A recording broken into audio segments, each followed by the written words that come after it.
Welcome to the Woodland Direct tutorial for assembling a Blue Rooster Dragonfly Chiminea. Before we get started, let's be sure that you have all the necessary tools. You will need a standard Phillips screwdriver and a socket wrench with a number 10 and a number 14 socket. If you don't have a socket wrench, a crescent wrench will also work. Please look over your chiminea to be sure that you have all the pieces that should have been included in the package. This should consist of the neck of the chiminea, the lid, the spark screen, the bottom grate, the cooking grate, the instructions, and the mouth screen. Let's begin by turning the chiminea upside down. Each leg, which measures nearly an inch thick, comes with pre-attached bolts, which will need to be removed.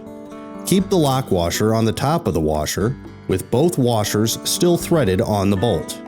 First, mount the leg to the side of the body. Then, thread one of the bolts through the inside, and then hand tighten each bolt one at a time until all of them are finger tight. Once the chiminea is upright, take your wrench and tighten up the bolts until they are comfortably snug. Remember that unlike other clay models, the aluminum alloy of this Blue Rooster Chiminea is durable and won't fracture from over-tightening or being struck. Next, we will attach the mouth screen.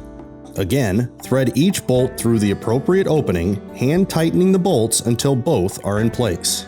The latch, which will have arrived already attached to the inside of the chiminea, should now be removed and installed on the outside. This will allow the mouth screen to properly close. It's important to note that the screen should be a bit loose rather than tight. Once the fire is started, the aluminum will expand. If the mouth screen is already a rigid fit, the metal will become too tight to unlatch, forcing you to wait until the fire dies down to open the grate again.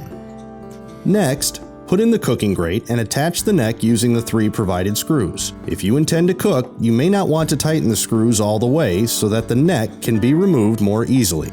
Now put the lid on top until the fire is started, as without it, there is a chance that smoke will be produced.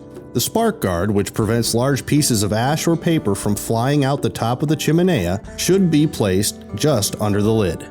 Remember that chimeneas don't require much wood to produce a lot of heat, due to the fact that they are such efficient burners. When possible, it is best to keep the wood localized at the center of the grate, as logs leaning against the sides of the chiminea can cause overheating. Once the fire is going, it will burn clean, as long as the fire has been assembled properly.